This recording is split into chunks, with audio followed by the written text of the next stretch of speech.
What's the darkest family secret you've ever exposed? My grandparents smiled at me over dinner and said, "We've decided you need more discipline.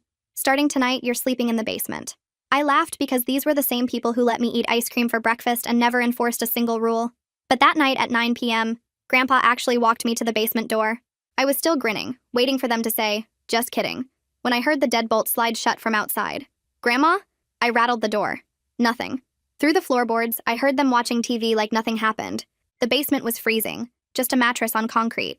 These were the people who used to let me sleep in their bed during thunderstorms. Now they wouldn't even give me a blanket. At 4 a.m., they burst downstairs screaming, "Inspection!" Grandma started counting everything: my socks, my books, my hair ties. Grandpa measured the distance between my mattress and the wall with a ruler. "What is happening?" I asked, shaking from cold. "Stop being dramatic," Grandma said sweetly. "This builds character." Every night got worse. They installed motion sensors that shrieked if I moved, removed the basement bathroom door, put locks on the food upstairs.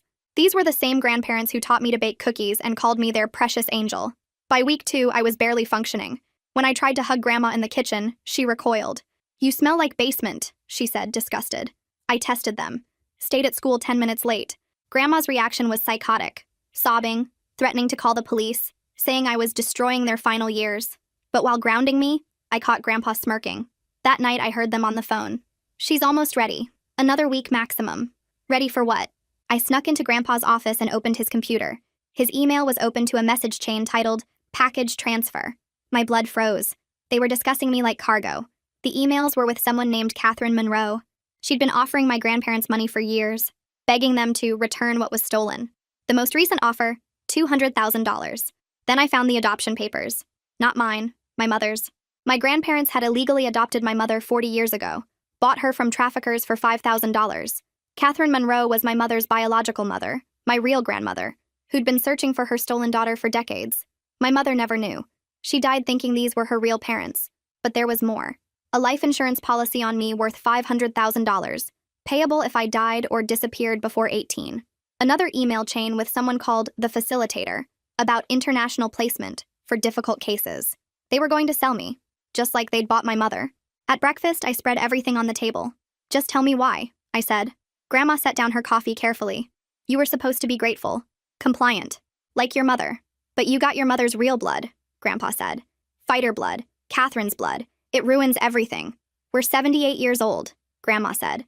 "Do you know what medical bills cost? What assisted living costs? You're worth $500,000, but only if you're gone by next month." "My real grandmother has been trying to find me? That criminal?" Grandma laughed. "She's obsessed. Hired investigators, sued us 12 times. We had to fake your mother's death certificate to stop her." "Wait, Mom's death certificate?" That's when I understood. The car accident when I was 5. The closed casket. The quick cremation. "She's not dead, is she?" Grandma's mask finally slipped. She found out the truth. Started asking questions. So we had her committed. Paranoid schizophrenia. She's been in a facility for 12 years thinking she imagined you. "Sign this." Grandpa pushed papers across the table. "Agree to emancipation. Leave voluntarily. Everyone wins." I picked up the pen. My hand was perfectly steady. But instead of signing, I hit record on my phone and asked one question that made them confess everything. I pulled my phone from my pocket and set it on the table between us, my thumb hovering over the record button.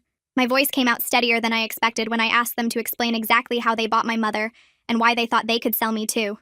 Grandma's coffee cup froze halfway to her lips, and Grandpa's face went completely blank, that careful mask he wore slipping just enough that I could see the calculation happening behind his eyes. I pressed record and watched the red dot appear on my screen, then asked again, slower this time, making sure every word would be clear on the playback. Grandpa started to stand, but I kept talking, asking about the $5,000 they paid for a 6-month-old baby, about Catherine Monroe's lawsuits, about the fake death certificate, about Mom locked in a psychiatric facility for 12 years because she remembered the truth. Grandma's hand started shaking, and she set the cup down hard enough that coffee sloshed onto the table. She opened her mouth, and I saw her about to deny everything, but Grandpa put his hand on her arm and said they'd done what they had to do, that Catherine was unstable and dangerous, that Mom had been sick and needed help, that I was being dramatic about a simple business arrangement. I asked what business arrangement involved taking out a life insurance policy on your granddaughter and selling her to human traffickers.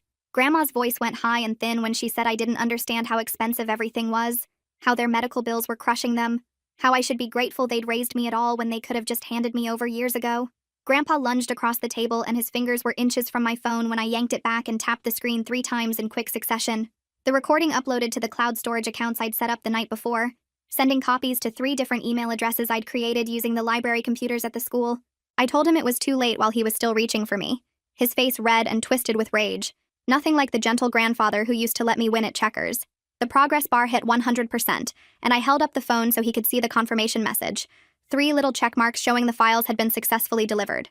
Grandma made a sound like a wounded animal and grabbed for my wrist, but I was already moving, shoving my chair back so hard it clattered to the floor. Grandpa said I had no idea what I'd just done, that I'd destroyed everything, that they'd spent 40 years building their life, and I'd ruined it in 5 minutes. I backed toward the kitchen door and told them I knew exactly what I'd done, that I'd made sure the truth couldn't be buried anymore, that every word they'd just said was safely stored where they couldn't delete it or destroy it.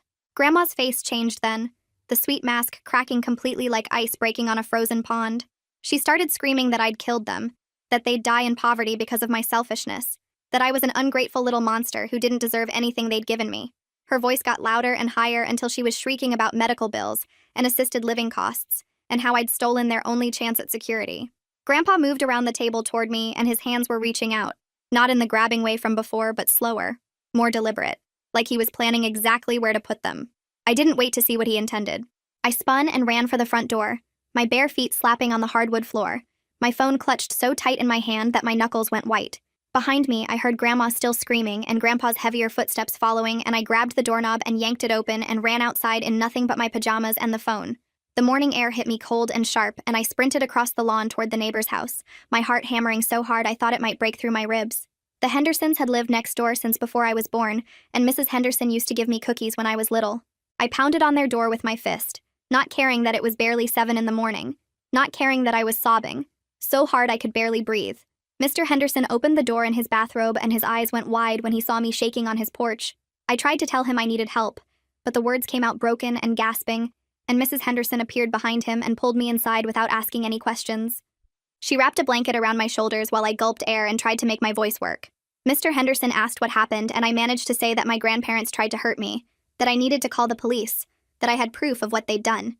Mrs. Henderson sat down next to me on their couch and kept one hand on my shoulder while I pulled up the emergency number on my phone. My fingers were shaking so badly I could barely type, but I got the numbers right and pressed call. Mr. Henderson stood by the window watching my grandparents' house while the phone rang, and when the dispatcher answered, I said I needed police immediately because my grandparents had been abusing me and planning to kill me. 2 patrol cars pulled up 14 minutes later, their lights flashing but no sirens, and I watched through the Hendersons' front window as the officers got out and approached the house. Mrs. Henderson had made me tea that I hadn't touched, and Mr. Henderson had called their daughter to let her know what was happening. The officers knocked on my grandparents' door, and I saw Grandma answer it, her face composed and calm like nothing had happened, like she hadn't been screaming about poverty and death 20 minutes ago. One officer stayed talking to her while the other walked back to his car, and I knew they were going to come talk to me next. Mrs. Henderson squeezed my shoulder and said I was safe now, that I'd done the right thing calling for help. The officer who'd gone to his car came to the Hendersons' door and introduced himself as Officer Gallo, and I showed him my phone with the recording still queued up and ready to play. He listened to the whole breakfast conversation, his expression getting more serious with every minute, and when it finished he asked if he could take my phone as evidence. I said yes, but asked him to make sure the files stayed in the cloud where my grandparents couldn't erase them. He called for backup and a detective, then went back to talk to my grandparents again while his partner stayed with me at the Hendersons' house. Detective Bartlett showed up an hour later in an unmarked sedan, a tall man in his 40s with gray starting at his temples and tired eyes that looked like they'd seen too much. He sat down across from me in the Hendersons' living room and asked me to tell him everything from the beginning. I started with the basement imprisonment 3 weeks ago, the motion sensors and the locked food and the 4 a.m. inspections, then moved backward to finding the emails about selling me and the adoption papers showing my mother had been bought from traffickers. Detective Bartlett took notes in a small leather notebook, writing quickly but stopping me sometimes to ask for specific dates or exact wording from the emails. When I got to the part about my mother being alive in a psychiatric facility, locked up for 12 years because she'd started remembering the truth, he looked up sharply and asked which facility. I told him I didn't know, that the emails hadn't said, but that my grandparents had mentioned she'd been diagnosed with paranoid schizophrenia to explain away her memories. He wrote that down carefully and asked about Catherine Monroe, whether I knew how to contact her or where she lived. I gave him the email address from Grandpa's computer and explained that she was my real grandmother, my mother's biological mother, who'd been searching for 40 years. Detective Bartlett asked questions about times and locations, about who else might have known what was happening, about whether my grandparents had ever hurt me physically before the basement. I told him about the motion sensors shrieking if I moved at night, about having no bathroom door, about the locks on the food upstairs that left me hungry for days. He asked if I had any injuries, and I showed him the bruises on my arms from where Grandpa had grabbed me during inspections, the raw spots on my ankles from sleeping on concrete. Mrs. Henderson brought more tea, and Detective Bartlett thanked her, then asked if I felt safe staying with the Hendersons temporarily, while they processed the scene next door. I said yes because I couldn't imagine going back to that house. Couldn't imagine sleeping in that basement ever again. He told me a social worker was on the way, and that I'd need to give another statement later, but for now I should try to rest. I asked what would happen to my grandparents, and he said based on what I'd told him and the recording I'd provided, they'd likely be arrested today. A woman named Carlotta showed up 40 minutes later carrying a tablet and a worn leather bag. She introduced herself as a social worker with Child Protective Services and sat down next to me with a gentle smile that actually reached her eyes. She looked younger than I expected, maybe 30, with dark hair pulled back in a practical ponytail and a way of sitting that made her seem approachable instead of official. Carlotta asked how I was holding up, and I said I didn't know, which was the truth. She nodded like that made perfect sense and said she was here to make sure I had somewhere safe to stay and that my needs were being met. Detective Bartlett excused himself to coordinate with the officers next door, and Carlotta pulled up some forms on her tablet. She asked about other family members, about friends' parents who might take me in temporarily, about anyone I trusted who could provide a safe place while the investigation proceeded. I told her about Catherine Monroe and explained the whole situation, how she was my biological grandmother but we'd never met, how she'd been searching for my mother for decades but didn't know I existed. Carlotta listened carefully and made notes on her tablet, asking questions about whether Catherine had any criminal history or red flags that I knew about. I said I didn't think so, that from the emails she seemed desperate to find her daughter and willing to pay my grandparents just to get her back. Carlotta said she'd try to locate Catherine and verify she was a safe placement option, but in the meantime I couldn't go back to my grandparents' house and would need emergency foster care. I asked how long that would take, and she said probably just a few days, that cases like mine got priority processing. Mrs. Henderson offered to let me stay with them, but Carlotta explained that foster placements had to go through official channels, that she appreciated the offer, but there were legal requirements. I felt my chest get tight thinking about going to stay with strangers, about sleeping in another unfamiliar place, but Carlotta said she'd find somewhere good, and would stay in touch every day to make sure I was okay. Through the window, I watched more police cars arrive and officers carrying equipment into my grandparents' house. Detective Bartlett came back and told Carlotta they'd gotten a search warrant approved and were processing the scene now. He said they'd found the email correspondence on Grandpa's computer, the adoption papers in a filing cabinet, and the life insurance policy in a desk drawer. In the basement, they'd documented the motion sensors, the missing bathroom door, the locks on the food storage, and the notebook where Grandpa had been tracking my schedule and behavior. He said the evidence was extensive and disturbing, that they'd likely file charges within hours. Carlotta asked about my mother, and Detective Bartlett said he'd contacted the psychiatric facility and confirmed she was a patient there, that he'd be following up to investigate the circumstances of her admission. I asked if I could see her, and he said not yet, that they needed to verify the situation first and make sure any contact would be safe for both of us. 2 hours later, I watched through the neighbor's window as police officers led my grandparents out of their house in handcuffs. Grandmother was crying and calling out for me, saying this was all a misunderstanding, while grandfather walked silently with his jaw clenched tight. Detective Bartlett came back inside and sat down across from me at the kitchen table. He explained they were being charged with kidnapping, child abuse, and conspiracy to commit murder, and there would likely be more charges coming as they investigated the trafficking of my mother 40 years ago. I asked what would happen to me now, and he said Carlotta was working on that, but I definitely couldn't go back to that house. Mrs. Henderson offered me a sandwich, but I couldn't eat, just kept staring at my hands and thinking about how those same hands had been locked in that basement just days ago. Carlotta came in carrying her tablet and a small overnight bag she'd packed with some of my clothes from the house. She explained they hadn't been able to locate Catherine yet, but were working on it, and in the meantime, I'd need to go to a temporary foster home for a few days. I felt my chest get tight at the thought of staying with more strangers, but Carlotta said the family was experienced and kind, and she'd check on me every single day. Detective Bartlett drove us to a house about 20 minutes away, where a couple in their 50s greeted us at the door. They introduced themselves and showed me to a small guest room with blue walls and a window that looked out at their backyard. Carlotta stayed for an hour helping me settle in, making sure I had her phone number saved and telling me to call anytime day or night if I needed anything. After she left, I just sat on the edge of the bed staring at the wall, trying to process that my entire life had been built on lies and trafficking and plans to kill me for insurance money. The foster parents knocked gently and asked if I wanted dinner, but I said no, and they didn't push, just left a plate outside my door in case I got hungry later. I barely slept that night, kept jerking awake thinking I was back in the basement hearing those motion sensors. The next morning my phone rang and I saw Detective Bartlett's name on the screen. He told me they'd found Catherine living 3 states away, and she was already on her way to meet me, should arrive by tomorrow afternoon. His voice got gentler as he warned me this would be overwhelming for everyone since she'd been searching for my mother for 40 years and just found out I existed. I asked what she was like, and he said she seemed strong and determined, had been calling his office every hour since they contacted her wanting updates. After we hung up, I finally ate the breakfast the foster parents had left outside my door, then spent the rest of the morning giving more statements to police about the basement and the emails and everything I'd found on grandfather's computer. Around noon, a man in his 60s showed up at the foster home and introduced himself as Finn Woods, Catherine's attorney who'd been helping her search all these years. He sat down with me at the kitchen table and pulled out a folder full of old photographs. The first one he showed me was a baby picture from 40 years ago, and I felt my breath catch because it was like looking at my own baby photos. He explained that was my mother before she was stolen, back when her real name was Rebecca Ann Monroe. Finn spread out more photos showing my mother as a baby with Catherine, and I couldn't stop staring at how much I looked like both of them. He told me Catherine had hired him 20 years ago after her 12th lawsuit against my grandparents failed, and they'd been following leads and filing legal challenges ever since. Finn pulled out a timeline he'd made showing every step of Catherine's search over 4 decades. 12 lawsuits against my grandparents that all got dismissed. Hundreds of leads that went nowhere. Thousands of dollars spent on private investigators. But Catherine never gave up. Never stopped believing she'd find her daughter someday. I asked why the lawsuits failed, and Finn explained my grandparents had fake adoption papers and death certificates, had built an entire false legal history that fooled judges for years. He said Catherine knew they were lying but couldn't prove it until now, until I'd found the real evidence on grandfather's computer. The next afternoon, I was sitting in the foster home's living room when a car pulled up outside and Carlotta came in to tell me Catherine had arrived. My hands started shaking as I walked to the front door and saw a woman getting out of the car. She was 70 but moved like someone much younger, standing up straight with sharp eyes that took in everything around her.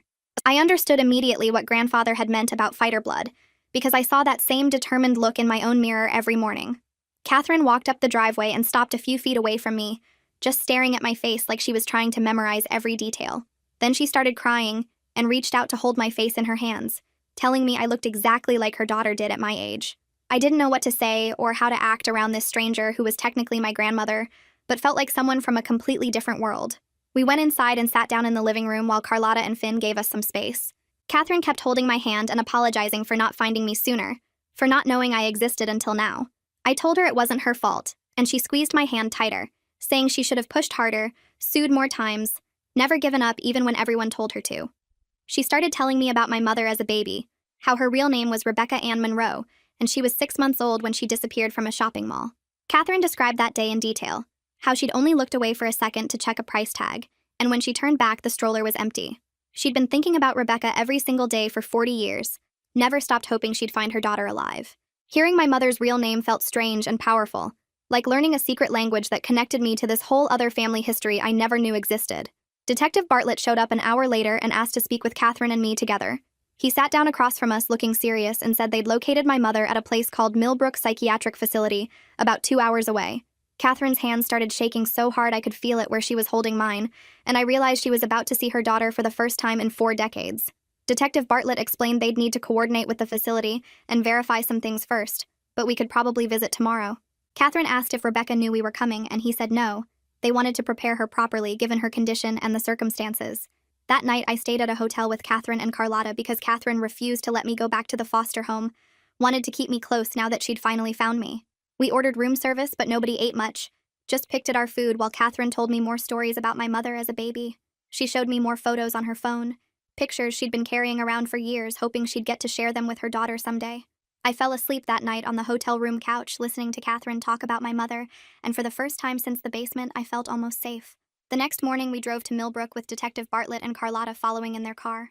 Catherine held my hand in the back seat the whole way, squeezing so tight it almost hurt, but I didn't pull away because I could feel how scared she was. I tried to prepare myself for seeing my mother after 12 years of thinking she was dead, tried to imagine what she'd look like now, whether she'd even recognize me. The facility was a big gray building surrounded by fences, and my stomach twisted as we pulled into the parking lot. Catherine took a deep breath and said we were finally going to bring Rebecca home. The facility looked even worse up close than it did from the parking lot. Gray concrete walls stretched up 3 stories with tiny windows covered in metal mesh, and the whole building had this weird smell of cleaning chemicals mixed with something I couldn't identify, but made my stomach hurt. Catherine's grip on my hand got tighter as we walked through the front entrance where a security guard checked our IDs and made us sign in on a clipboard.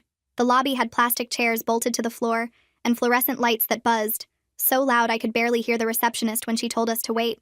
We sat there for 20 minutes watching other visitors come and go, most of them looking tired and sad in ways that made me wonder what their stories were. Finally, a woman in a blue suit came through the security door and introduced herself as Estelle Norris, the facility administrator. She shook Catherine's hand and gave me this look that was part sympathy and part something else I couldn't read. We followed her down a long hallway with locked doors on both sides, and I noticed the windows here had bars too, even though we were inside. Estelle's office was small and cluttered with file folders stacked on every surface, and she gestured for us to sit in 2 chairs across from her desk while she pulled up something on her computer.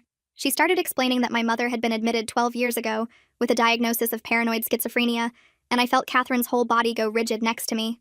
Estelle kept talking in this careful voice about how my mother had been claiming her parents stole her as a baby, and that she had a daughter who didn't exist. Catherine made a sound like someone punched her in the stomach, and I realized she was crying without making any noise, just tears running down her face while she stared at Estelle.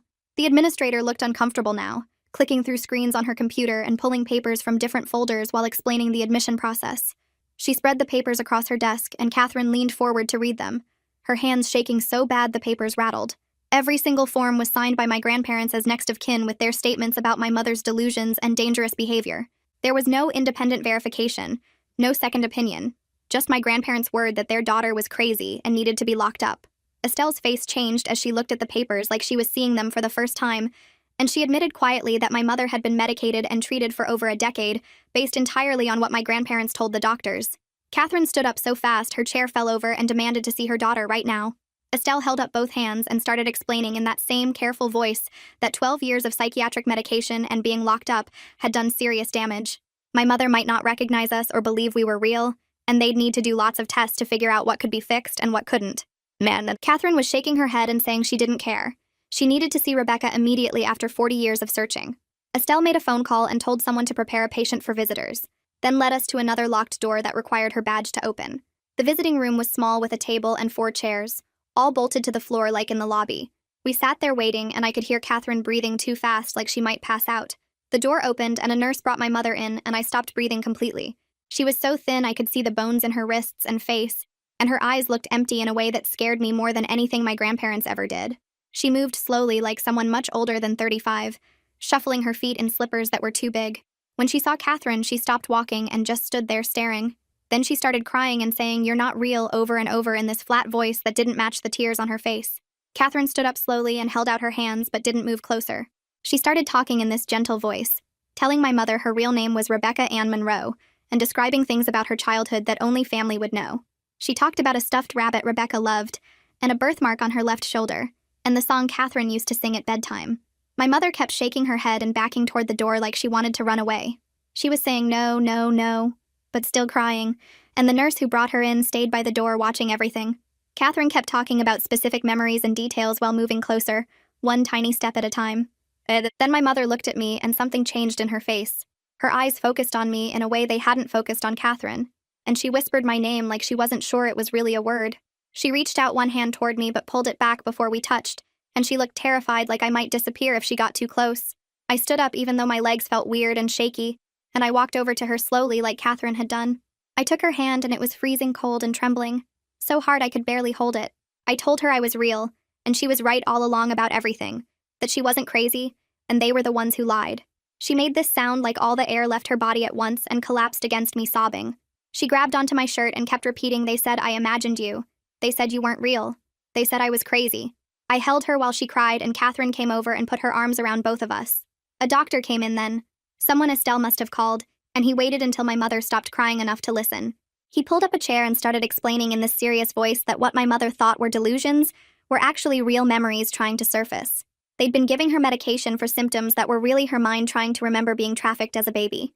Catherine looked at him with so much anger I thought she might hit him, and she asked how they could medicate someone for telling the truth. The doctor said the admission papers seemed legitimate at the time, and they had no reason to doubt the family's account. Estelle jumped in and explained that my mother would need lots of therapy, and they'd have to gradually reduce her medications to see what damage could be reversed. She said there was no way to know how much brain function my mother would get back after 12 years of being treated for a condition she didn't have. Catherine demanded they start the process immediately, and threatened to sue everyone if they delayed even one day. Estelle agreed and said they'd begin reassessing my mother's case right away. We stayed with my mother for another hour while she cried and touched my face like she was trying to memorize it. She kept asking if I was really real, and I kept telling her yes. When it was time to leave, she panicked and grabbed my hand so tight it hurt, begging us not to go because she was afraid we'd disappear. Catherine promised we'd come back tomorrow and every day after that until we could take her home. The nurse had to help separate my mother from me, and watching her being led back through that locked door was one of the hardest things I'd ever done. We drove back to the hotel in silence except for Catherine crying in the passenger seat. That night, I couldn't sleep thinking about my mother in that place for 12 years, locked up and medicated because my grandparents wanted to hide their crimes. The next morning, we went back to visit, and my mother seemed slightly better, more present somehow. She still kept asking if we were real, but she believed us faster when we said yes. Catherine brought photos on her phone and showed my mother pictures of herself as a baby, and my mother stared at them for a long time before saying she remembered some of it. We came back every single day that week, and each time my mother seemed a little more like an actual person. She'd remember things from our last visit and ask questions about what happened while she was locked up. But she also had moments where she'd suddenly seem confused about where she was, or who we were, like her brain would just stop working right in the middle of a conversation. The doctors started reducing her medications slowly, and doing tests to figure out what parts of her mind might recover. Catherine hired Finn to work with the facility on getting my mother released, and he warned us it could take months because of all the legal issues. By the end of that first week, my mother could have whole conversations without getting confused, and she cried when Catherine told her she could come live with us once the doctors cleared her. She looked at me and said she was sorry for not protecting me from them, and I told her it wasn't her fault because they fooled everyone. We got back from the psychiatric facility and spent 2 days just trying to process everything before the next wave hit. Finn called Catherine's cell while we were eating breakfast and she put him on speaker, so I could hear too. He explained that the prosecutor assigned to my grandparents' case wanted to meet with us to go over the charges and what would happen next. Catherine asked when, and Finn said tomorrow afternoon if we could make it, which we could because neither of us was doing anything except visiting my mother and trying to figure out how to be a family. The next day, we drove to the county courthouse and met Prosecutor Lucian Meyer in a conference room that smelled like old coffee and had walls covered in legal books nobody probably ever read. He was maybe 40 with tired eyes and a way of talking that made everything sound serious without being scary. He shook both our hands and told us to sit down, then spread out a folder full of papers across the table between us. The charges against my grandparents filled 3 whole pages, and he went through them one by one so we'd understand what each meant. Kidnapping me, child abuse, conspiracy to commit murder, insurance fraud, and potentially federal trafficking charges related to my mother's illegal adoption 40 years ago. Catherine's hands shook while she listened, and I kept mine folded in my lap, so nobody would see them doing the same thing. Lucian explained that the recorded confession on my phone was incredibly strong evidence, but they were also building cases around the email chains, the adoption papers, the life insurance policy, and the psychiatric facility records showing how my grandparents had my mother committed under false pretenses. He said my grandparents were currently being held without bail because the judge considered them flight risks given their age and the severity of the charges. Catherine asked how long the trial would take, and Lucian said it depended on whether they took a plea deal or insisted on going to trial, but either way we were looking at months, not weeks. He warned us that I'd probably have to testify at some point, and Catherine immediately asked if that was absolutely necessary, because I'd already been through enough.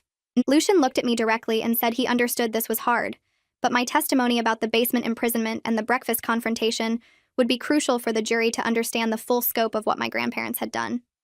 The meeting lasted almost 2 hours, and by the end my brain felt stuffed with legal terms and procedures I barely understood. We drove back to the hotel, and Catherine ordered pizza for dinner because neither of us had the energy to go anywhere or cook anything. While we ate, her phone rang again, and this time it was someone from the insurance company investigating the life insurance policy my grandparents had taken out on me.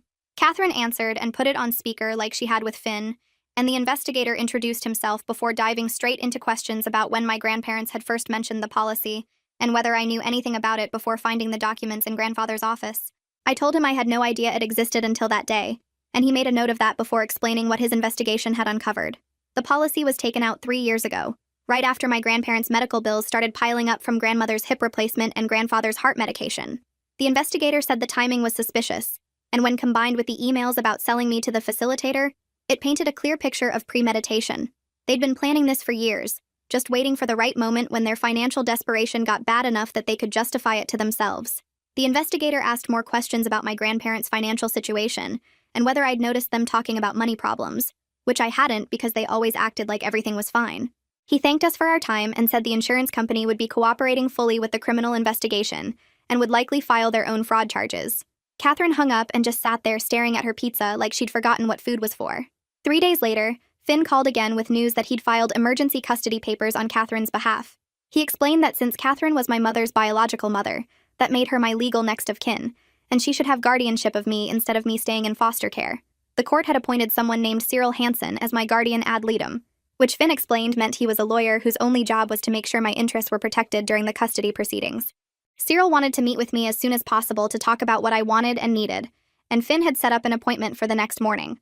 Catherine asked if she should come to the meeting, and Finn said probably not for the first one because Cyril needed to talk to me alone to make sure I wasn't being pressured or influenced by anyone.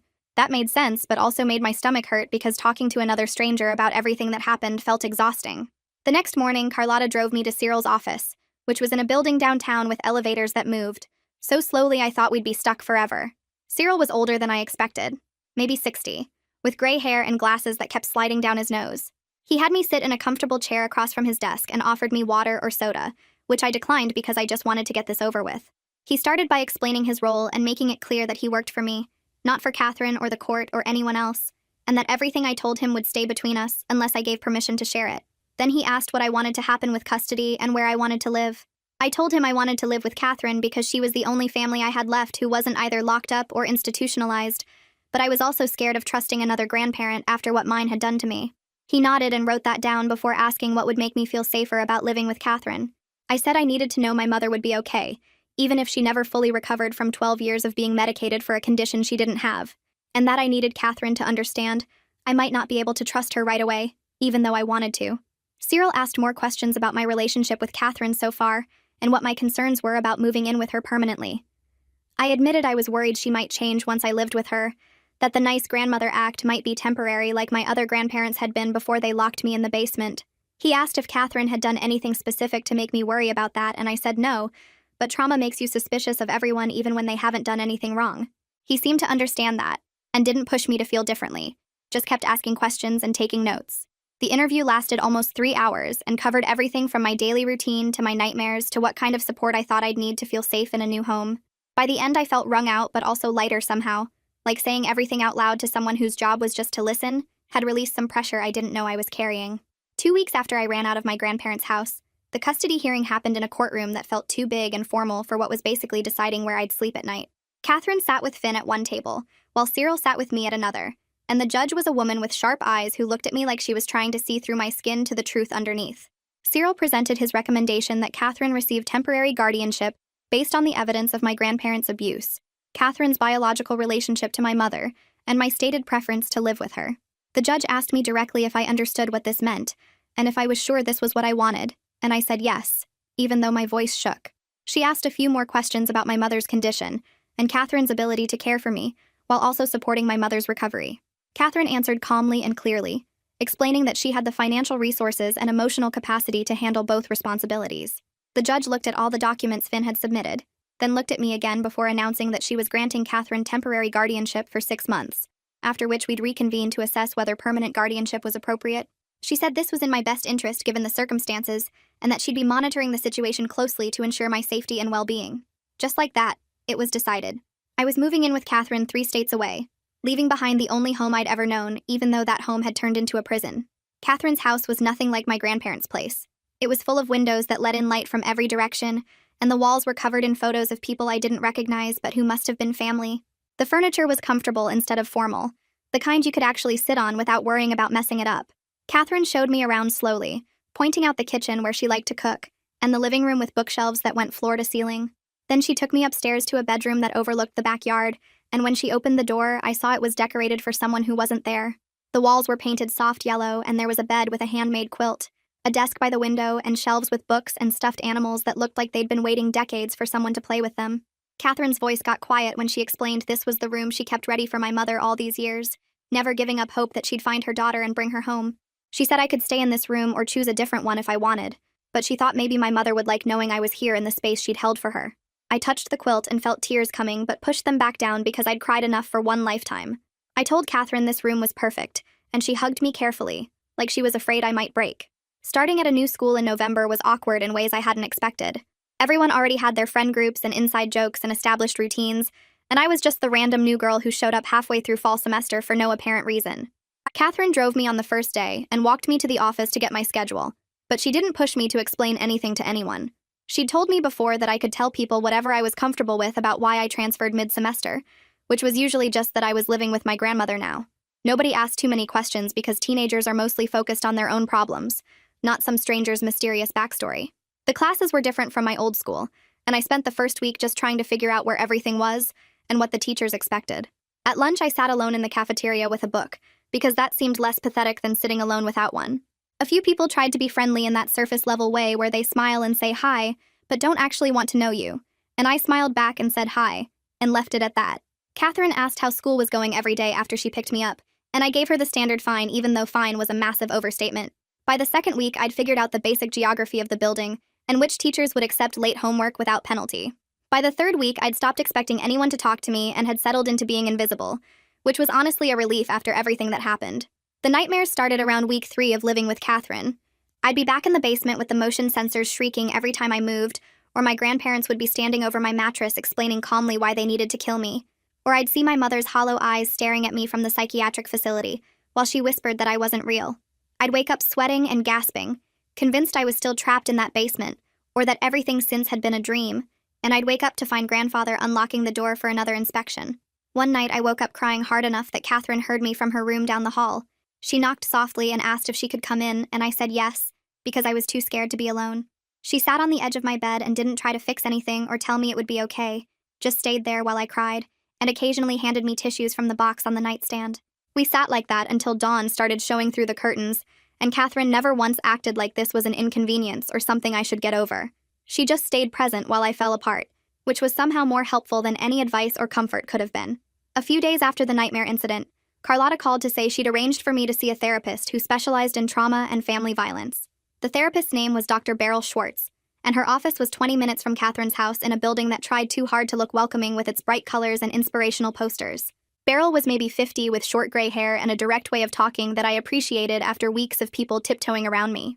She didn't waste time with small talk, just asked what brought me in and listened while I gave her the abbreviated version of my grandparents trying to sell me and my mother being institutionalized for 12 years. She took notes, but also maintained eye contact in a way that made me feel like she was actually listening instead of just waiting for her turn to talk. When I finished, she explained that what I was experiencing was completely normal for someone who survived what I did. The nightmares, the hypervigilance, the difficulty trusting people, the sudden crying episodes, all of it was my brain's way of processing trauma. She said healing wasn't linear or quick, that I'd have good days and sometimes good hours followed by bad hours. She asked what coping mechanisms I currently used, and I admitted I mostly just tried not to think about it, which she said was understandable but not sustainable long-term. We spent the rest of the session talking about grounding techniques and how to recognize when I was getting triggered before I completely spiraled. She gave me homework, which felt weird for therapy, but made sense when she explained it was about practicing the skills we discussed. I left feeling slightly less broken than when I arrived, which seemed like progress. That same week, my mother was transferred to a different psychiatric facility that specialized in trauma recovery, rather than long-term institutionalization. The new place was an hour away from Catherine's house instead of 2, which meant we could visit more often without it taking up the entire day. Catherine and I started going twice a week, usually Tuesday and Thursday afternoons after I got out of school. The new facility looked more like a regular medical building than a psychiatric hospital, with actual windows and common areas that didn't feel like prisons. My mother had her own room instead of sharing with 3 other patients, and the staff treated her like a person capable of recovery, rather than someone who needed to be managed and medicated into compliance. The first few visits, she was still shaky and uncertain, asking repeatedly if we were real and if we'd come back. But slowly, visit by visit, she started to seem more like an actual person and less like a ghost. She'd remember things from our last conversation and ask follow-up questions, which sounds like such a small thing but felt huge after years of her not remembering I existed at all. She started talking about wanting to learn things again, maybe take classes or read books that weren't approved by facility staff.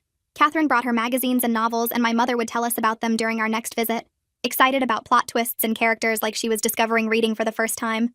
One Thursday, she asked about my school, and actually listened to my answer, even laughed when I told her about the teacher who couldn't figure out how to unmute himself during online attendance.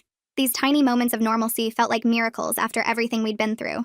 During the next Thursday visit, my mother sat across from me in the facility's common room with her hands folded on the table.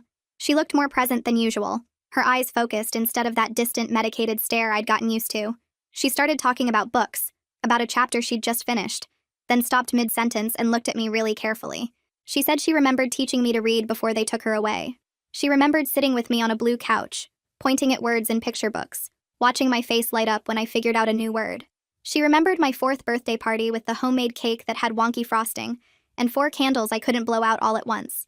She remembered the stuffed elephant I carried everywhere, the one with the torn ear that I refused to let anyone fix because I said it made him special.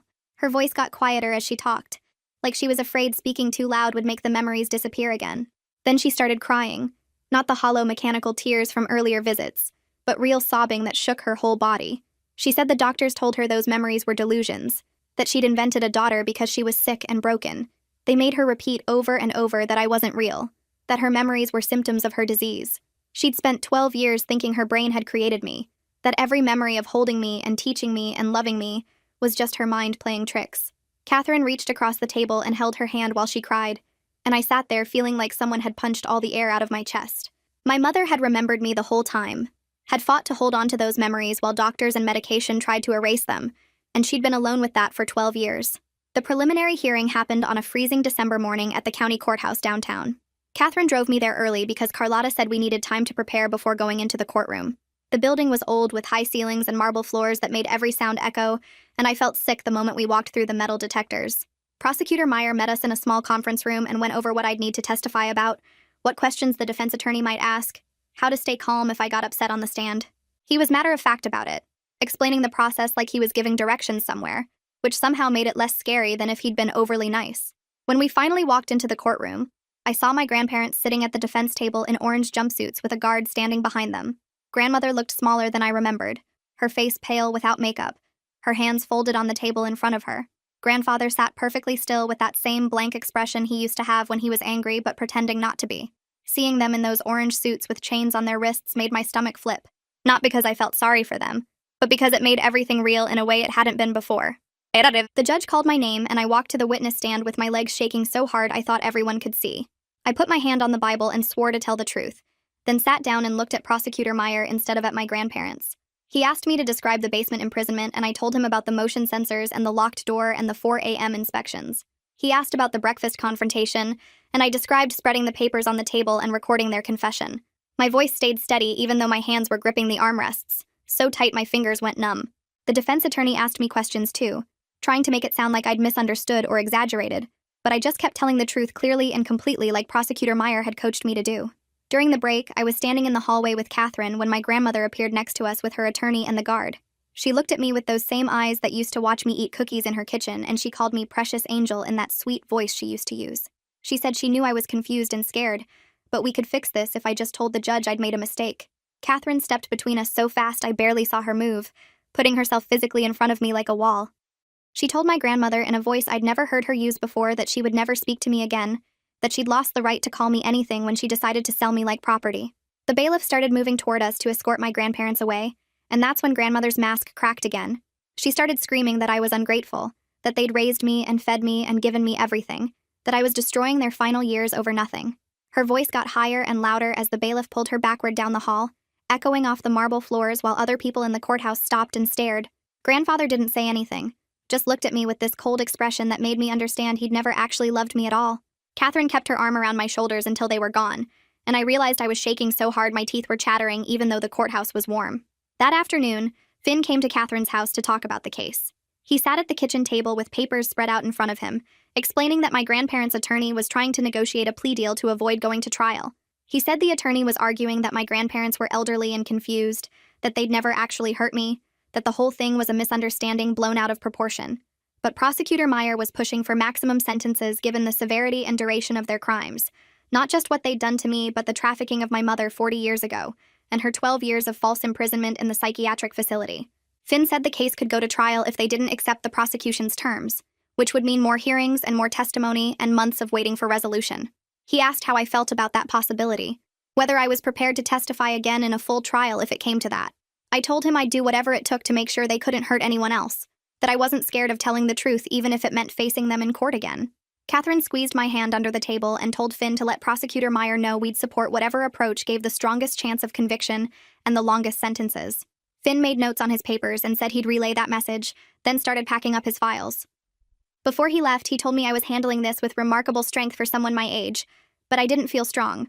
I felt tired and angry and like I wanted this to be over, so I could stop thinking about them every single day.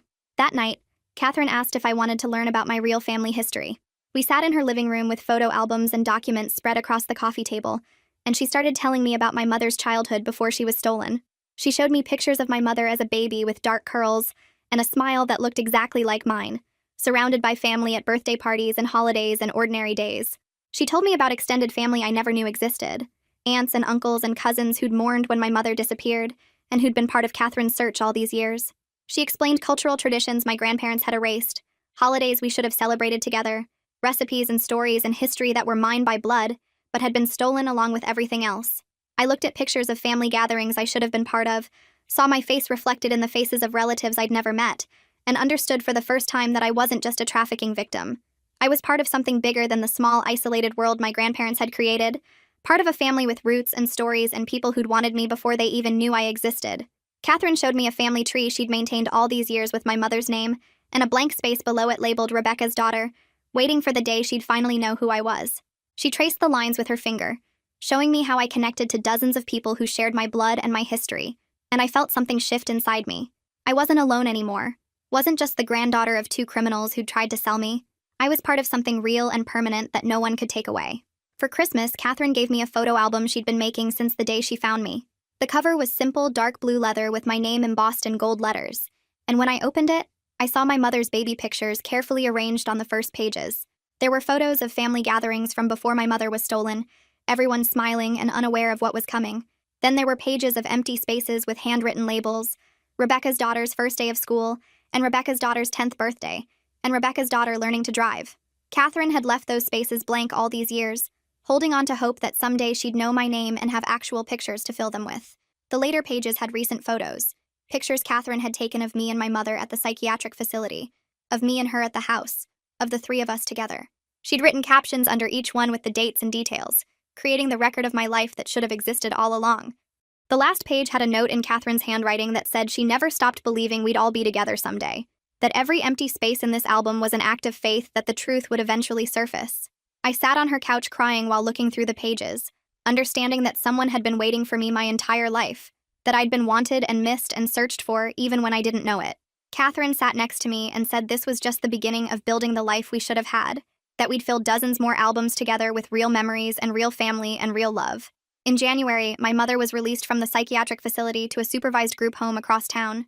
The doctor said 12 years of institutionalization had destroyed many of her daily living skills, that she'd need intensive therapy and support to learn how to function independently again. The group home was a regular house in a quiet neighborhood where 6 people lived together with staff support, learning or relearning how to cook and clean and manage money and navigate the world outside institutions. Catherine and I helped her move in on a cold Saturday morning, carrying boxes of new clothes and books and basic supplies up to her small bedroom on the 2nd floor. My mother kept touching everything like she couldn't believe it was real, running her hands over the bedspread and the curtains and the dresser drawers. She asked the staff member showing us around if she was really allowed to close her bedroom door, if she could really choose when to wake up and what to eat and whether to join group activities. The staff member explained gently that yes, this was her space and her life now, that the whole point of the group home was helping her rebuild autonomy and independence. My mother sat on her new bed and cried, and I understood she was crying because for the first time in 12 years, she had choices about her own life. Our first visit to the group home the following week was harder than I expected. My mother had cleaned her room obsessively and was wearing carefully matched clothes with her hair brushed smooth, sitting stiffly on the couch in the common area when we arrived. She asked us how we were doing in this bright, fake voice, laughed at things that weren't funny, kept adjusting her posture like she was graded on how normal she could act. Everything about her seemed rehearsed and performed, like she was playing the part of a recovered person, instead of actually being one. Catherine watched her for a few minutes, then sat down next to her and said gently that she didn't have to perform for us, that we weren't doctors or staff members evaluating her progress. My mother's fake smile cracked and she started crying, saying she didn't know how to be a person anymore.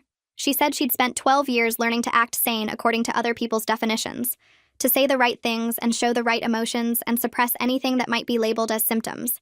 Now she was supposed to just be herself, but she didn't know who that was anymore or how to figure it out. She said every interaction felt like a test she might fail. Every emotion felt dangerous because what if it was the wrong one? Catherine held her while she sobbed and told her it was okay to not know, that she had time to figure out who she was now and we'd be here through all of it. The next day, I had a therapy session with Beryl and I told her about the group home visit and how broken my mother seemed. Beryl listened carefully, then explained that my mother might never fully recover the years that were stolen from her, that 12 years of psychiatric abuse and inappropriate medication had done real lasting damage. She said it wasn't my fault that my mother was struggling, and it wasn't my responsibility to fix her or make her healing happen faster. I could love her and support her recovery without making her healing my job, without feeling guilty every time she had a bad day or struggled with something that should be simple. Beryl said the healthiest thing I could do was maintain boundaries, show up for my mother when I had the capacity, but also take care of my own needs and my own healing. She reminded me that I was still a teenager who'd survived my own trauma, that I deserved to focus on my own life and future, instead of spending all my energy trying to save my mother from the damage that had already been done. It was hard to hear, but also relieving in a way, like getting permission to not be responsible for fixing everything. In late January, Catherine got a call from an insurance investigator who'd been looking into the life insurance policy my grandparents had taken out on me. The investigator explained that the insurance company was voiding the policy and launching their own investigation into my grandparents' history. They'd discovered that my grandparents had committed insurance fraud multiple times over the years, taking out policies on people and then filing suspicious claims, collecting payouts on deaths or disappearances that happened under questionable circumstances. The investigator said they'd found at least 4 other cases where my grandparents had profited from insurance policies, though none of the previous cases had been investigated thoroughly at the time. Now all of those cases were being reopened, and the insurance fraud charges were being added to the criminal case my grandparents already faced. Catherine listened to the investigator's explanation with her jaw tight, then thanked him for the information and hung up. She looked at me and said she wasn't surprised, that people who would traffic their own daughter and try to sell their granddaughter were clearly capable of anything. But hearing about other victims, other people my grandparents had hurt or killed for money, made me feel sick in a new way. I'd thought I understood how evil they were, but apparently I'd only scratched the surface. In February, Prosecutor Meyer called Catherine with news about the plea deal. My grandparents had finally agreed to terms rather than risk trial. Grandfather got 20 years for kidnapping, child abuse, and conspiracy to commit murder. Grandmother got 18 years for the same charges plus insurance fraud. Catherine repeated the numbers to me while I sat at her kitchen table and I did the math in my head.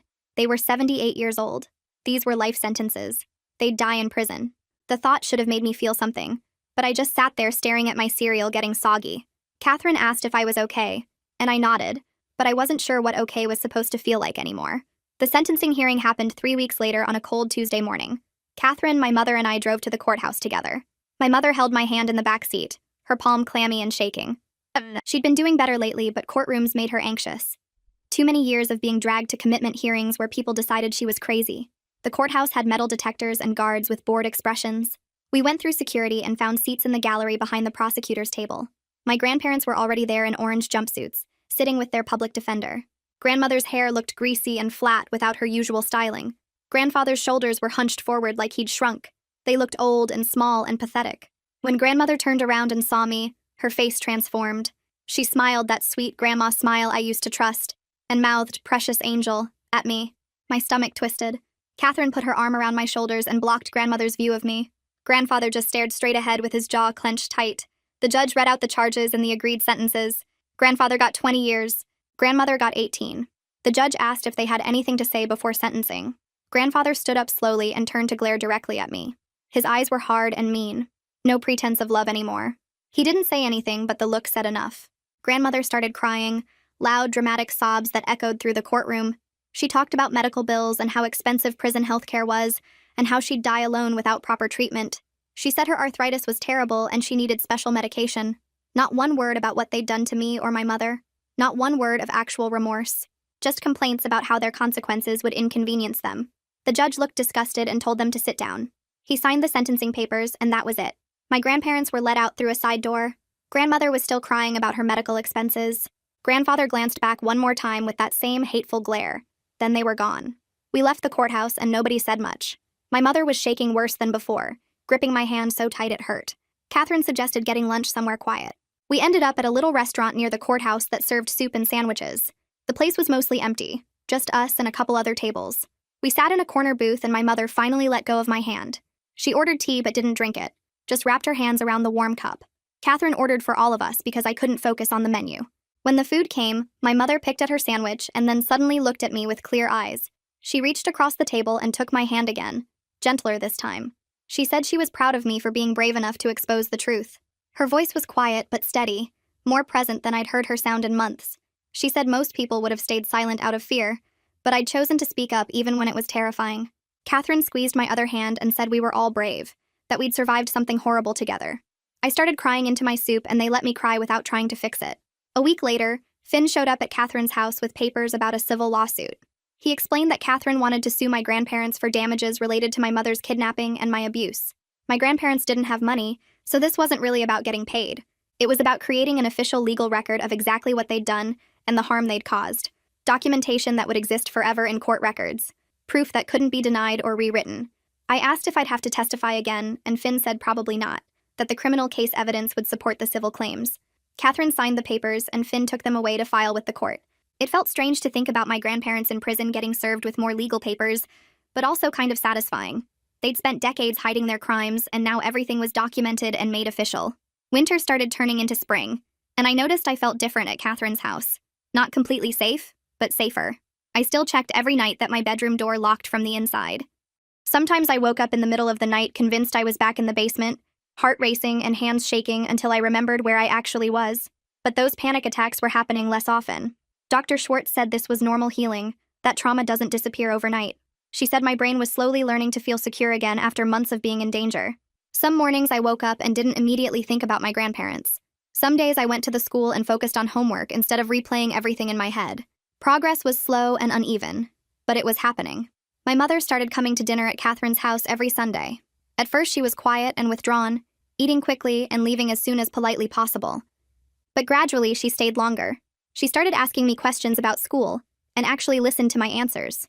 She remembered things I'd told her the previous week and brought them up again. She laughed at Catherine's jokes, real laughs instead of that hollow, medicated sound. One Sunday she helped me with my algebra homework and explained concepts in a way that actually made sense. Catherine watched us working together with tears in her eyes. Later she told me it was the first time in 40 years she'd seen her daughter act like a mother, and it gave her hope that healing was possible for all of us. In late March, Catherine enrolled me in a support group for teenage trafficking survivors. It met every Wednesday evening at a community center downtown. I didn't want to go at first because talking about what happened with strangers sounded horrible. But Catherine said hearing other people's stories might help me feel less alone. The first meeting I sat in the back and didn't say anything. There were 8 other teenagers there, all different ages and backgrounds. They talked about being sold by family members, about being promised good jobs that turned into captivity, about escaping and trying to rebuild normal lives. Their stories were different from mine in the details, but the same in the ways that mattered. The fear, the betrayal, the confusion about how the people who were supposed to protect you could hurt you instead. After the 3rd meeting, I started talking a little. After the 5th meeting, I realized I didn't feel so weird and broken anymore. What happened to me and my mother was part of a bigger pattern. We weren't alone, even though it had felt isolating for so long. In April, my mother's therapist called Catherine with good news. My mother had made enough progress to have unsupervised visits with me. No more staff members hovering nearby. No more structured visiting rooms. Just us spending time together like a normal mother and daughter. Catherine drove me to the group home on a Saturday afternoon and left us alone for 2 hours. My mother had set up her room with photos and books, making it feel more like home than an institution. We sat on her bed looking through photo albums Catherine had given her. Pictures of my mother as a baby before she was stolen. Pictures of me as a little kid that my grandparents had taken, back when they were still pretending to be normal grandparents. My mother told me stories about my early childhood, things she remembered from before they took her away. She said I used to refuse to wear shoes and would hide them all over the house. She said I was obsessed with elephants and made her read the same elephant book every night for months. Hearing these memories made them feel real again, instead of like dreams I'd imagined. During our next visit, my mother got quiet and serious. She said she felt guilty that I'd grown up with the people who trafficked her. She said she should have protected me, but they'd convinced everyone she was crazy, so nobody listened. Her voice cracked and she started crying, saying she'd failed me as a mother. I grabbed her hands and told her it wasn't her fault. I said they were master manipulators who'd fooled everyone for decades. I said they'd stolen her entire life, and then used that theft to hurt me too, and none of that was because of anything she did or didn't do. I told her she'd been their victim just like me, maybe even more because they'd taken 40 years from her. She cried harder and hugged me tight, saying she was trying so hard to be a good mother now, even though she didn't always know how. I told her she was doing great, and I meant it. The civil lawsuit settled in May.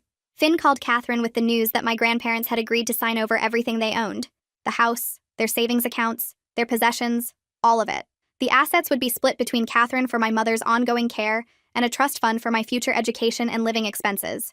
Finn warned us it wasn't much money because my grandparents had spent most of their savings on lawyers and living expenses before their arrest. The house needed repairs and probably wouldn't sell for much. But it was something. More importantly, it was acknowledgement. Legal documentation that they'd harmed us and owed us compensation. The settlement papers listed every crime they'd committed and every way those crimes had damaged our lives. It would exist in court records forever. Proof of what they'd done that nobody could erase or deny. Catherine picked us up early on a Saturday morning in late May. My mother sat in the back seat gripping her purse so tight her knuckles went white. We drove for almost 3 hours to a neighborhood I'd never seen before, full of old houses with big yards and trees lining every street. Catherine pulled up in front of a blue house with white shutters and cut the engine. My mother stared out the window without moving. This was where she'd lived before they took her. The current owners had planted different flowers in the front garden and painted the shutters a lighter shade, but the bones of the house were the same. My mother opened the car door slowly and walked up to the edge of the lawn. She stood there looking at the house like she was trying to make a memory solid instead of just shadows and fragments. Catherine walked over and stood beside her without saying anything. I stayed by the car, giving them space. My mother started crying after a few minutes. Not loud sobs, but quiet tears that just kept coming. She told Catherine she remembered a swing set in the backyard and a tree she used to climb. She remembered a yellow bedroom with stars on the ceiling. Catherine wrapped her arms around my mother, and they stood there on the front lawn, while 40 years of grief finally had somewhere to go. A woman came out of the house looking confused and a little worried about two strangers crying on her property. Catherine explained quickly that her daughter used to live here as a baby before she was stolen. The woman's face changed completely, and she invited us inside to look around. The layout was different now, with walls knocked down and rooms repainted. But my mother walked through, slowly touching door frames and looking at corners like she was trying to match what she saw with what she remembered. The woman showed us the backyard, and there was still a big oak tree even though the swing set was long gone. My mother walked over to the tree and put her hand on the bark. She said she could almost remember her father pushing her on a swing while Catherine watched from the porch. We stayed for about an hour before my mother said she was ready to leave.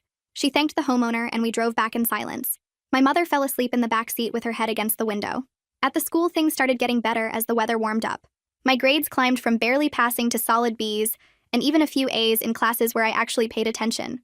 I joined the debate team in April because my English teacher kept bugging me about it, and I needed an extracurricular activity that didn't involve therapy or court dates.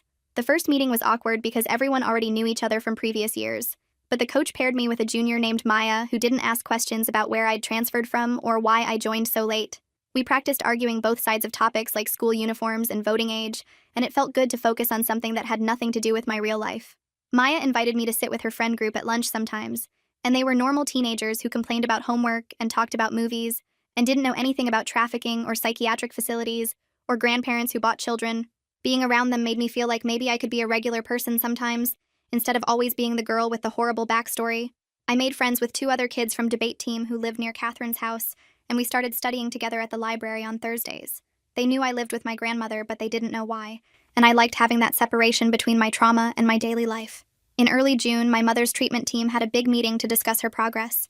Catherine and I sat in a conference room at the group home while doctors and social workers talked about how much my mother had improved over the past few months. They said she was ready to move to a supervised apartment program, where she'd have her own space but still get regular check-ins and support. The apartment would be about 20 minutes from Catherine's house in a building specifically for people transitioning out of institutional care. Catherine and I helped my mother move in on a Saturday in mid-June. The apartment was small but clean, with a bedroom, bathroom, kitchen area, and living room all in one open space. My mother had almost no possessions after 12 years in facilities, so we went shopping and bought her dishes, towels, bedding, and basic furniture. She picked out everything carefully, like she couldn't quite believe she got to make her own choices about what color towels to buy or which coffee maker to get.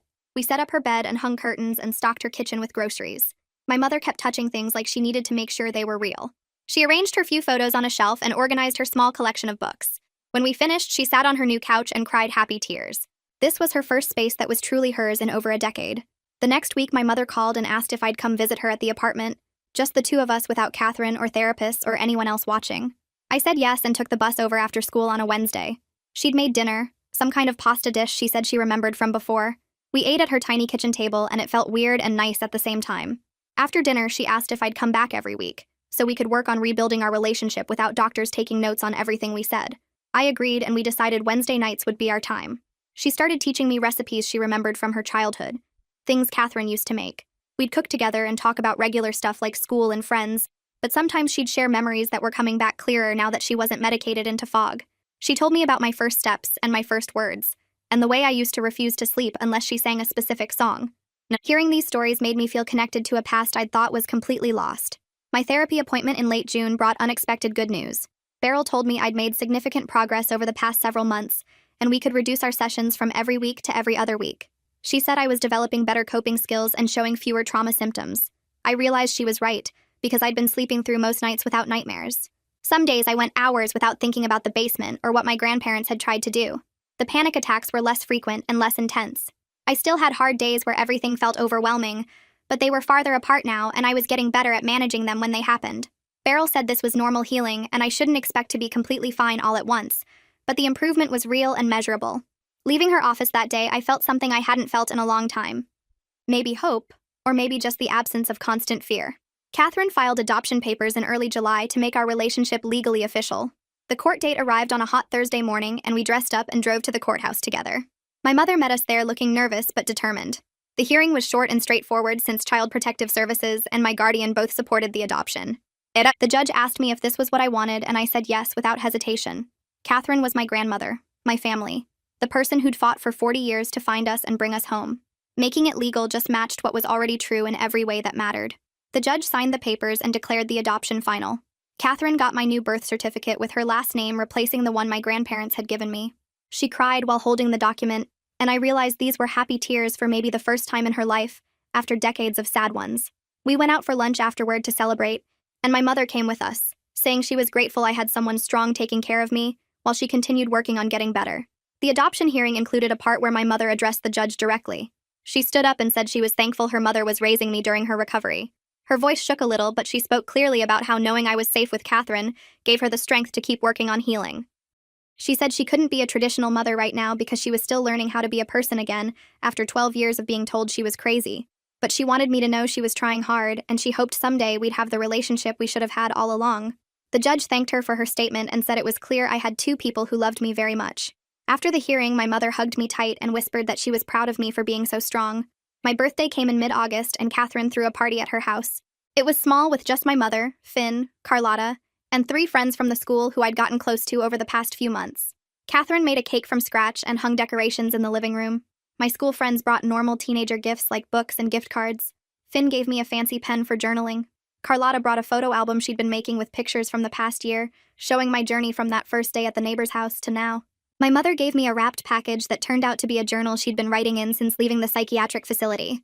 She said it was full of letters to me about her memories, her recovery, and her hopes for our future relationship. She said she knew she couldn't be a regular mother right now, but she wanted me to understand her story and know she'd never stopped loving me even when they convinced her I didn't exist. Reading the first few pages later that night made me cry. This felt like my first real birthday, one that was actually about celebrating me instead of maintaining my grandparents' fake image of being normal, loving people. The journal my mother gave me became something I read often over the following weeks. She'd written about fragments of memory returning during therapy sessions.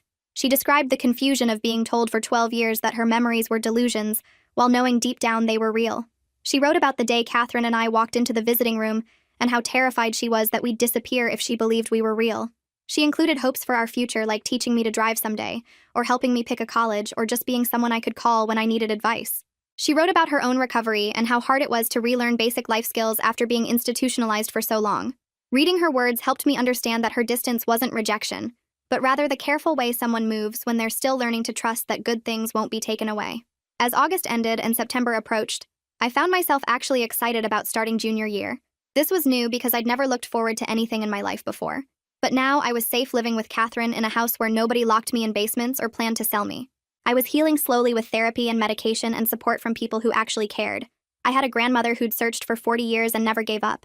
I had a mother who was working hard to recover from 12 years of abuse disguised as treatment. I had friends at the school who liked me for who I was, not who I pretended to be. For the first time, I could think about the future without feeling terrified. I could imagine going to college or getting a job or just living a normal life. I was beginning to understand who I actually was, beyond what my grandparents had tried to make me, and that person was someone I might actually like. The first Sunday dinner happened the weekend after school started. Catherine set out ingredients on the counter, and my mother arrived right on time carrying a bag of fresh vegetables from the farmer's market. We decided to make lasagna together because my mother remembered it being her favorite as a kid. Catherine showed us how to layer the noodles and cheese while telling stories about teaching my mother to cook when she was little. My mother's hands shook a bit while spreading the ricotta, but she smiled the whole time. We sat at the dining table after and passed dishes around like normal families do. My mother asked about my classes and actually remembered the details when I mentioned them the next week. Catherine talked about her garden and the tomatoes she'd been growing all summer. Nobody mentioned basements or psychiatric facilities or grandparents in prison. We just ate and laughed, and my mother looked more alive than I'd ever seen her. This became our thing every Sunday without anyone officially deciding it. My mother would show up and we'd pick a recipe together and spend the afternoon in Catherine's kitchen. She got steadier each week, dropping things less often and remembering more stories from before everything got stolen from her. In September, a documentary filmmaker named Sarah Camacho contacted Catherine asking if we'd be willing to share our story for a film about trafficking cases. Catherine called a family meeting to discuss it. and we sat in her living room talking through what it would mean. My mother worried about people seeing her at her worst, but also said maybe our truth could help someone else recognize the signs of abuse. I thought about other kids trapped in basements or group homes who might see the documentary and realize they weren't alone. We agreed to do it together. The interview happened at Catherine's house with cameras and lights set up in the living room. I talked about the basement and the emails and finding out my whole life was a lie. My mother described the 12 years of being told her memories were delusions and how it felt when we walked into that visiting room. Catherine explained the 40 years of searching and never giving up even when everyone said to move on. Sarah asked hard questions, but we answered them honestly because hiding the truth was what let my grandparents hurt us for so long. Afterward, my mother hugged me tight and said she was proud we chose to speak up instead of staying silent. 3 weeks later, during our Sunday dinner, my mother set down her fork and announced she had news. She'd enrolled in online classes to finish her high school diploma since the institutionalization happened before she could graduate. Catherine started crying happy tears, and I laughed because we calculated that if everything went according to plan, we might graduate the same year. My mother joked that we could have a joint graduation party and share a cake.